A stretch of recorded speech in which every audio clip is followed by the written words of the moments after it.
Muito bem, amada igreja, tivemos a honra, a alegria de nos cumprimentar. Esse cumprimento foi extensivo ao internauta que interage conosco, a visitantes, e também nos dão a honra da sua presença. Obrigado, Berlinda. Muito obrigado a essa maravilhosa igreja que está a postos, está pronta, tanto quanto o internauta que nesta noite interage conosco. Muito bem, a temática desse culto dominical está posta aprumando a visão celestial.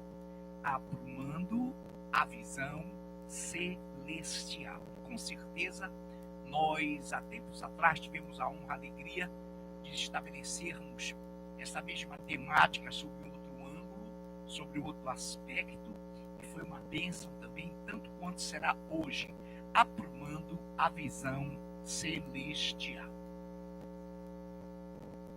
Eu inicio lendo para a amada igreja Marcos, Evangelho de Marcos, no seu capítulo 8, passagem conhecidíssima da amada igreja do Senhor. Capítulo 8 de Marcos, dos versículos 22 somente ao 25. Marcos 8, de 22 ao 25. Diz assim a palavra. Então chegaram a Betsaida e lhe trouxeram um cego, rogando-lhe que o tocasse. Jesus, tomando o cego pela mão, levou-o para fora da aldeia e, aplicando-lhe saliva aos olhos e impondo-lhe as mãos, perguntou-lhe: vês alguma coisa? Então este, recobrando a vista, respondeu: vejo os homens como árvores, os vejo andando. Então novamente lhe pôs as mãos aos olhos e ele passou a ver claramente. Ficou restabelecido e tudo distinguia de modo perfeito. Celebramos, te cultuamos, Deus vivo, Deus maravilhoso, por estares conosco, por estares aqui reunidos, por nos colocares, Pai, como teus adoradores, teus discípulos congregados, reunidos.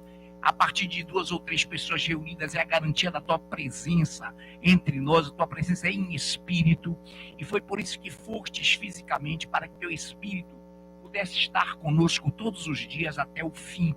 E é por isso que aqui estamos reunidos, já desenvolvidos 5 minutos de oração, já tivemos uma linda e maravilhosa ministração, lindos e maravilhosos louvores, e agora também capacita-nos para que tenhamos, Senhor, nesse momento, a mesma visão, a mesma avidez, a mesma visão de águia do teu ministério de louvor, que já nos trouxe aqui os céus na terra, que já nos trouxe aqui a tua gloriosa presença, tu que estás aqui entronizado, tu que louvas o teu povo, te reúnes e congregas conosco para ligares e desligares tudo quanto aqui, ligarmos e desligarmos em tua palavra. É o que te pedimos em nome de Jesus. Amém. Glórias ao Senhor. Não é preciso que repitamos na íntegra essa leitura, porque eu tenho convicção de que todos tiveram a nítida impressão, a nítida visão de que essa leitura foi simples, foi muito digerível, foi muito colocada e de uma forma clara. A primeira questão que nos vem à mente, nos traz o Espírito Santo, é no final do versículo, quando o Senhor diz que então ele passou a ver claramente. Significa dizer que no primeiro toque, na primeira imposição, o cego curado não via ainda claramente. O segundo termo é lá no finzinho, quando ele fez e fala e diz que ele distinguia ou distinguia tudo de forma ou de modo perfeito.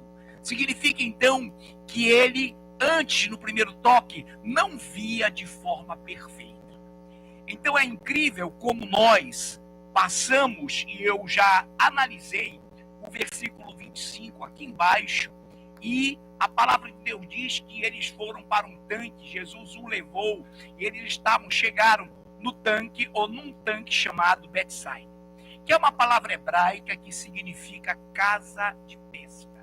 Ficava a alguns quilômetros Cafarnaum, na Galileia, essa Betsaida, ou esse poço, uma palavra, repito, hebraica, casa de pesca, na Bíblia, era uma cidade da Galileia e na Galileia, alguns quilômetros de Cafarnaum. Cidade pesqueira, hoje não existe mais, mas está registrada num sítio arqueológico chamado Et Etel. Ainda existem as ruínas de Betsaida.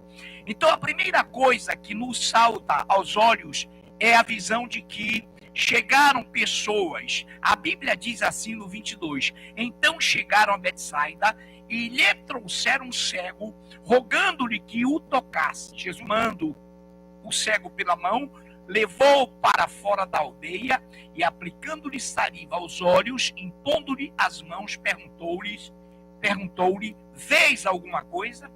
Este, recobrando a vista, respondeu: vejo os homens como árvores e os vejo andando. Primeira descoberta simples: ele já enxergara.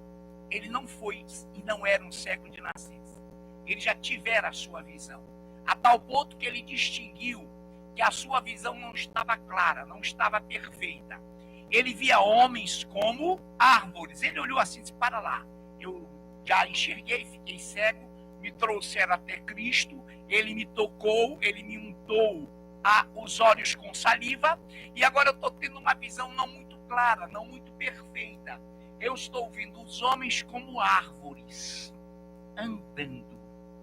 A primeira questão é que árvore não anda. A segunda questão é que árvore é um ser vegetal, não é preciso que nós classifiquemos agora a questão árvore, mas ela aparentemente não se locomove, ela não trafega, ela não transita. E o homem estava vendo homens andando, mas como se fossem árvores.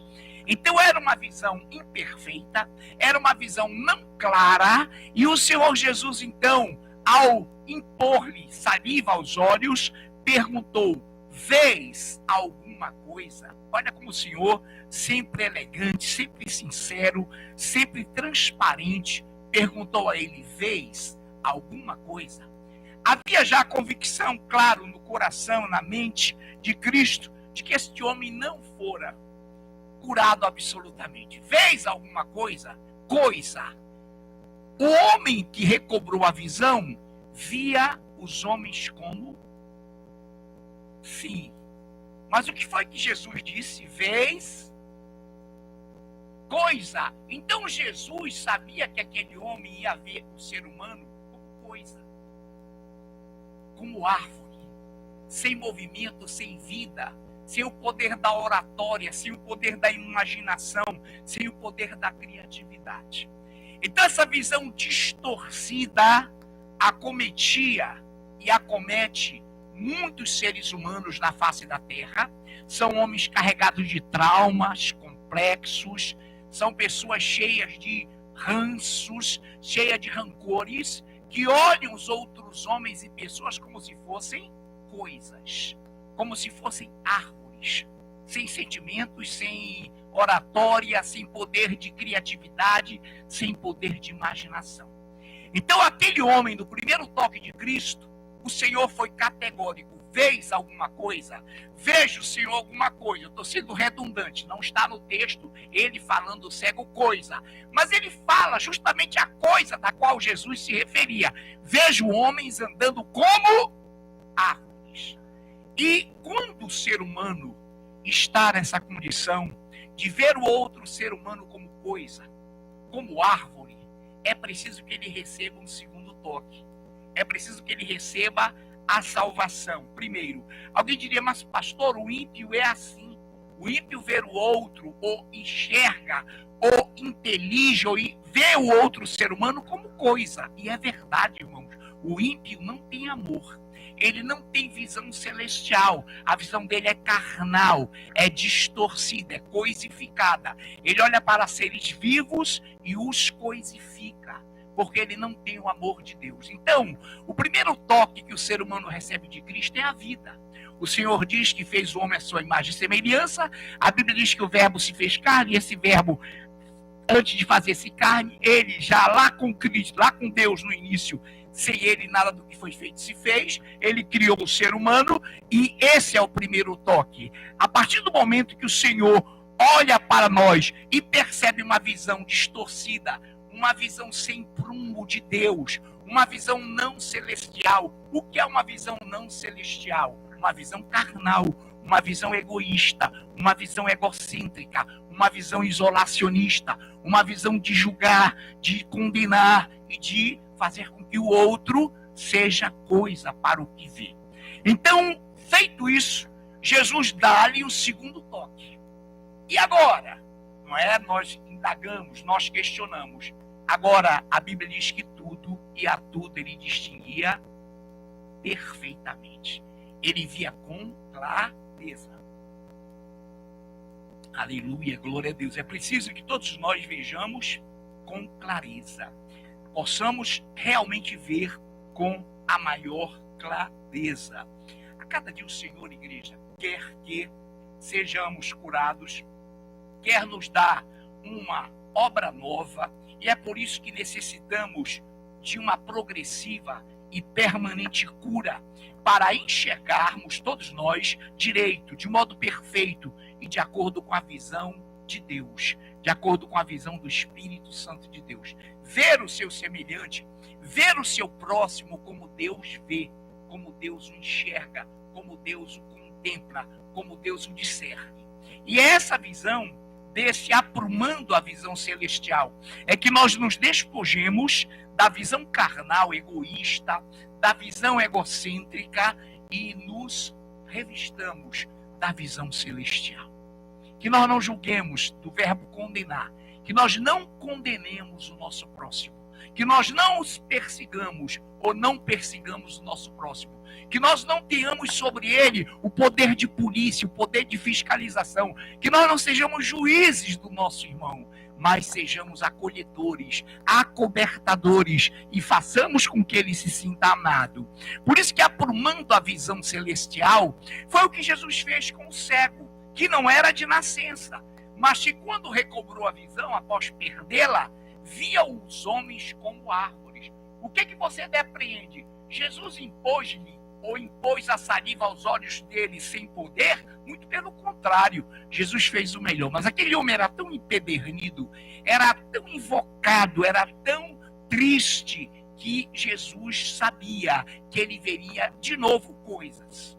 Ele precisava reconstituir a visão perfeita. Ele precisava ver o mundo como Deus vê. E foi o que Jesus fez com ele.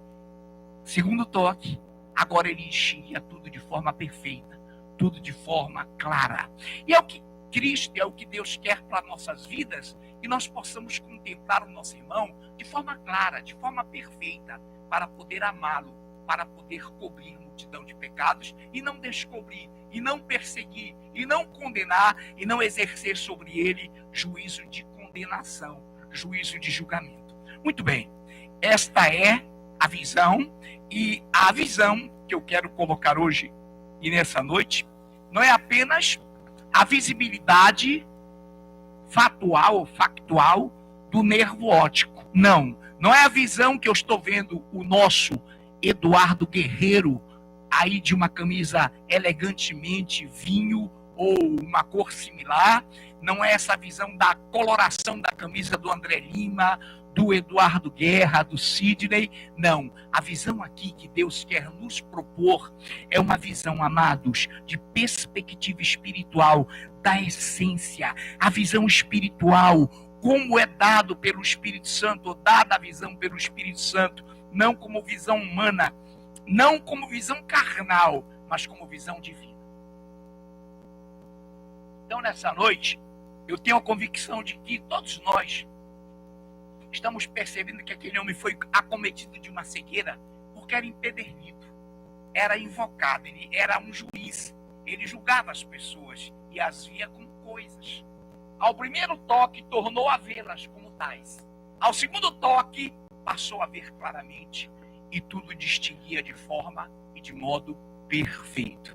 Muito bem, veja bem nesta noite Quero repetir, a nossa perspectiva de visão é espiritual, é essencialmente bíblica. É o que Deus quer dar a cada um de nós pela palavra, pelo seu Espírito, que nos despamos, que nos despojemos da visão de egoísmo, de centralidade, de poder de polícia, de julgar, de condenar o nosso irmão. É por isso que a Bíblia diz aos Colossenses, Paulo aos Colossenses, capítulo 2, versículos de 18 a 23, algo maravilhoso. Recentemente trouxemos à baila essa palavra. Ninguém se faça árbitro contra vós outros, pretextando, usando como pretexto humildade e culto dos anjos, baseando-se em visões quais? Carnais, visões humanas, visões destituídas da visão de Deus. Então vou repetir, ninguém se faça árbitro, juiz contra vós outros, pretextando humildade e culto dos anjos, baseando-se em visões, enfatuado, inchado, orgulhoso, sem motivo algum na sua mente carnal, e não retendo a cabeça, Jesus, da qual todo o corpo, toda a igreja, todo o corpo orgânico de Cristo, suprido e bem vinculado pelas suas juntas e ligamentos, cresce o crescimento que procede de Deus.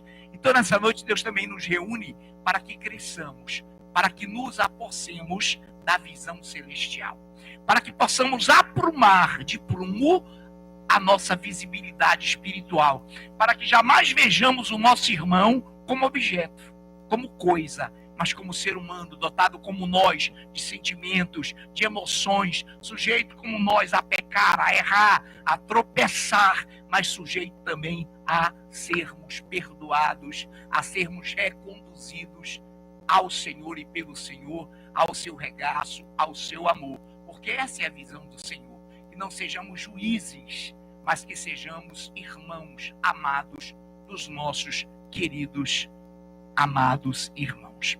Eu pediria que o André Lima, o nosso ministro, nos lesse, André, minha versão, querido. Muito obrigado, meu amado. Primeira carta de Pedro 4:8. André Lima, primeira carta de Pedro 4:8.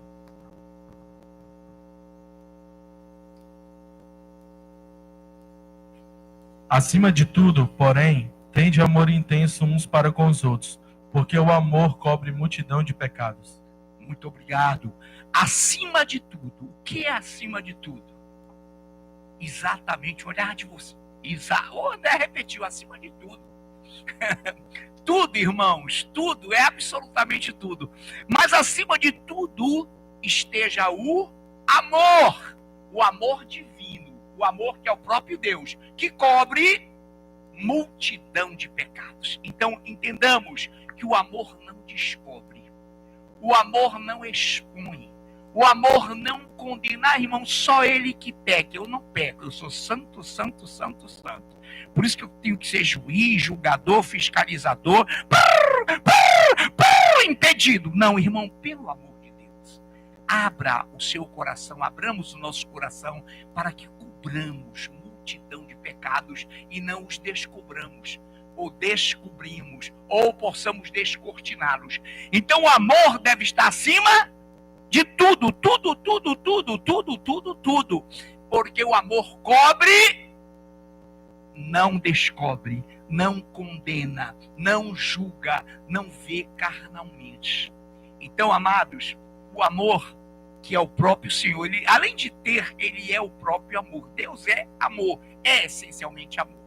E na visão do Senhor, ele quer que nós, ao olharmos para o nosso irmão, possamos cobri-lo, irmão, e nunca descobri-lo, e nunca condená-lo, e nunca eu sou árbitro, eu sou juiz, tu estás em pecado. Não, meu irmão, isso não procede de Deus.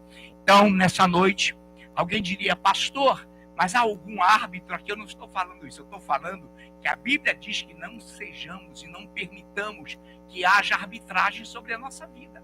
Que ninguém, usando por pretexto qualquer tipo de humildade, possa ser árbitro, possa ser juiz. Amém, queridos? É nesse sentido que nós estamos trabalhando, e essa palavra, acima de tudo, é para mim, é para todos nós que aqui estamos. Muito bem, então já leu o André, e muito bem, acima de tudo esteja o amor, porque o amor cobre multidão de pecados.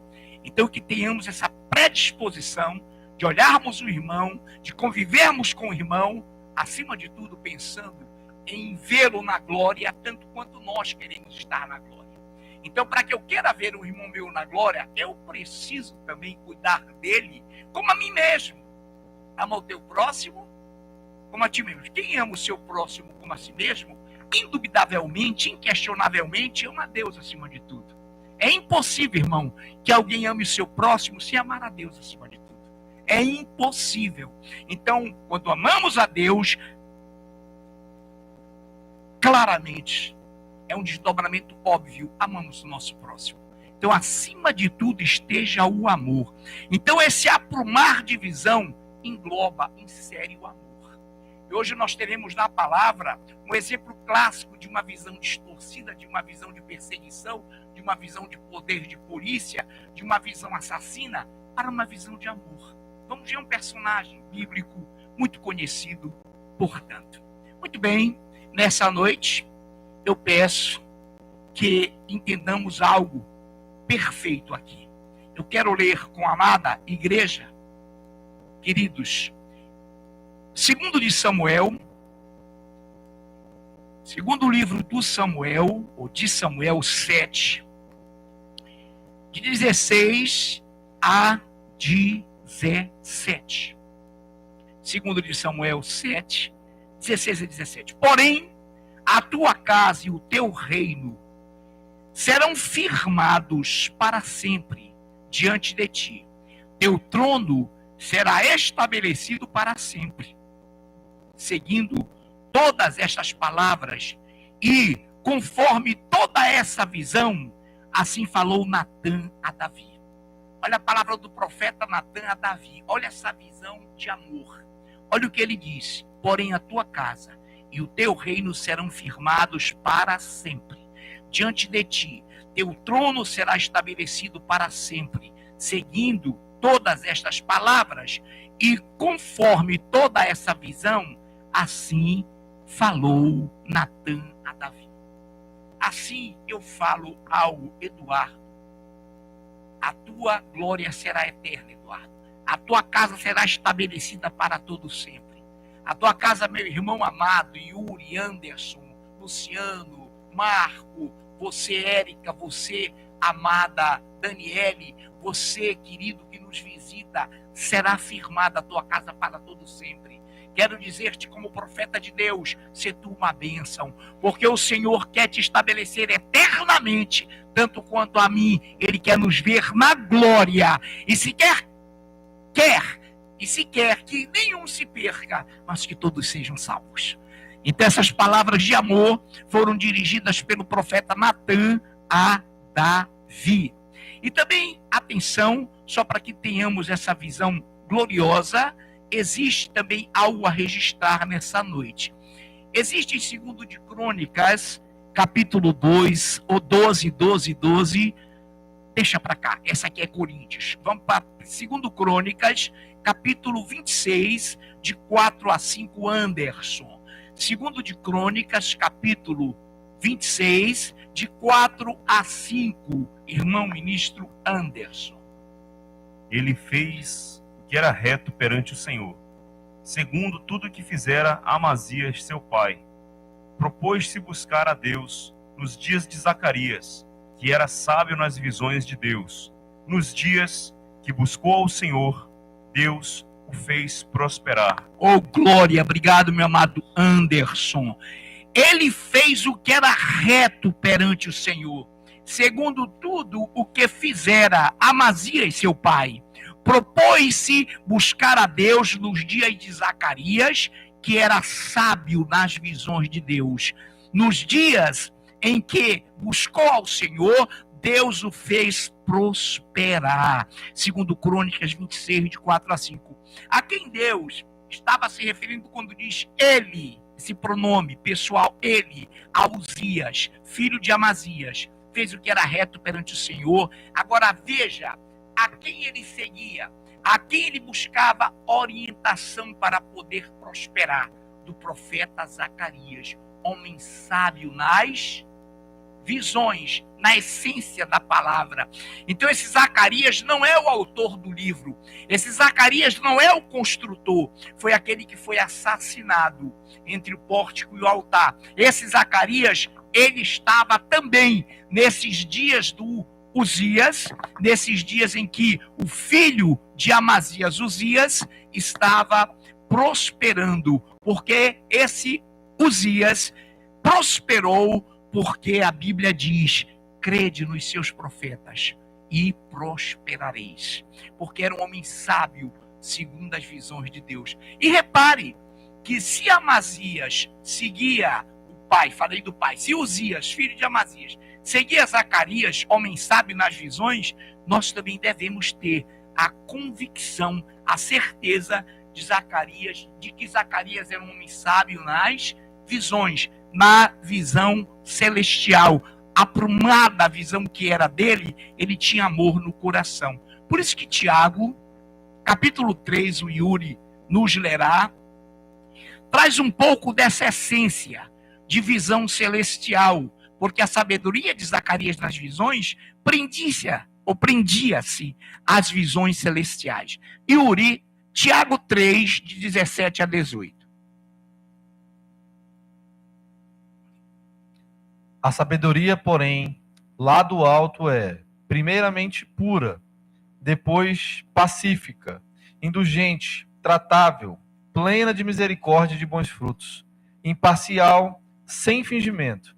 Ora, é em paz que se semeia o fruto da justiça para os que promovem a paz. Glória ao Senhor pela leitura do Yuri. A sabedoria, porém, lá do alto é, primeiramente, pura. Coloque isso na visão de Zacarias, de sabedoria.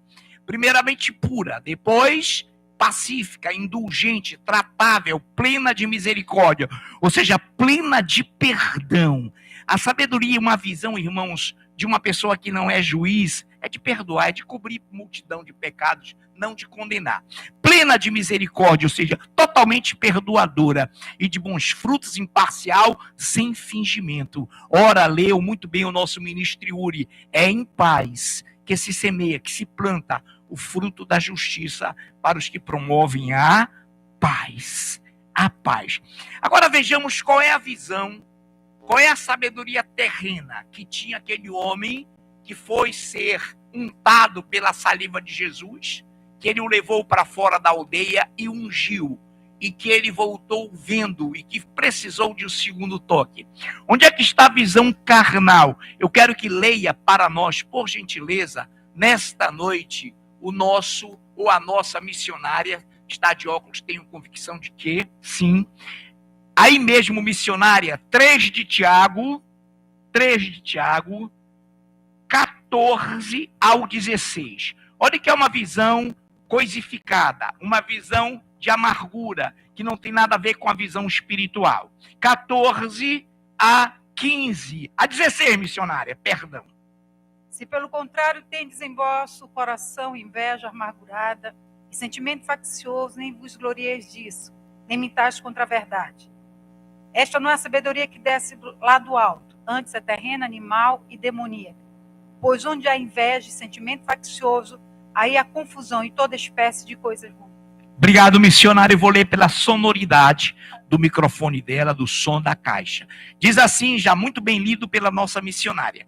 Se pelo contrário tendes em vosso coração inveja amargurada, sentimento faccioso, nem vos glorieis disso, nem mintais contra a verdade. Esta não é a sabedoria que desce lá do alto, antes é terrena, animal e demoníaca, pois onde há inveja e sentimento faccioso, aí há confusão e toda espécie de coisas ruins. Então essa é a visão distorcida, essa é a visão carnal, da qual Deus quer nos livrar para nos dar uma visão celestial, pura, conforme a leitura do Yuri, pura, imparcial, sem fingimento, uma leitura que nos trouxe à baila a visão da sabedoria que tinha o profeta Zacarias, que deve ter todo o homem de Deus.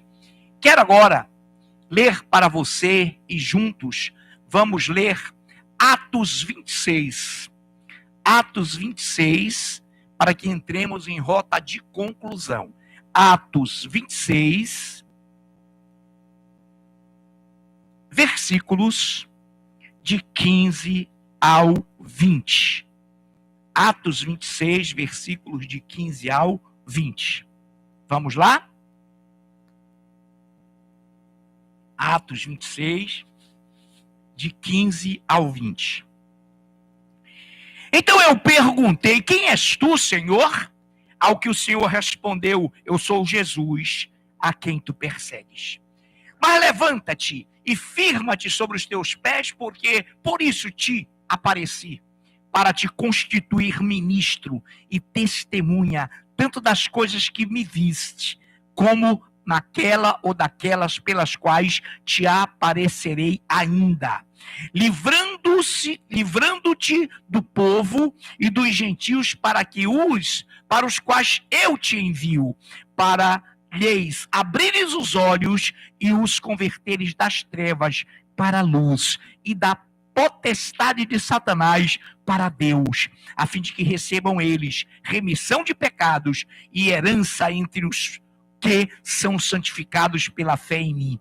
Pelo que, ó rei Agripa, não fui desobediente à visão celestial, mas anunciei primeiramente aos de Damasco e em Jerusalém, por toda a região da Judeia, aos gentios que se arrependessem e se convertessem a Deus, praticando obras dignas de arrependimento. Quem é esse? Paulo. Quem era ele? Saulo, perseguidor, poder de polícia, julgador, aprisionava, mandava matar irmãos, consentiu na morte de Estevão. Quando ele cai, e a Bíblia diz que ele fica cego, com a luminosidade, com a clarividência, com o poder de Deus, criam-se escamas que lhe fecham os olhos. Deus estava tapando a visão egoísta, a visão centralizada, a visão de perseguição, a visão assassina de Saulo. E disse a Ananias: vai lá com ele, ora, que eu quero dar-lhe uma nova visão. E quando Saulo, perseguidor, violento, julgador, prepotente, caem-lhe as escamas, ele passa a ver com clareza. Ele passa a ver com o prumo celestial. E então ele diz ao rei Agripa: não fui desobediente à visão celestial. Ele creu e morreu crendo que aquela visão veio de Deus, que transformou sua vida. A tua cura veio de Deus, a cura do teu pé veio de Deus, a cura da tua enfermidade veio de Deus, a cura da tua leucemia veio de Deus. Seja obediente a essa visão, seja radicalmente obediente a Deus, porque é o Senhor quem te chamou, foi o Senhor quem te chamou. Aleluia! Obrigado, Deus vivo, porque Tu és Senhor. Que sejamos obedientes à Tua chamada, à Tua visão, e que não caiamos, Pai, em tentação. Ter e ser tentado é uma coisa, cair em tentação é outra muito pior, é outra muito grave. E Paulo morreu pregando o evangelho porque não foi desobediente à visão celestial que teve. Que o ministério de louvor suba e que juntos possamos cantar ao Senhor louvores dignos do seu nome. Amém. Glórias a Deus.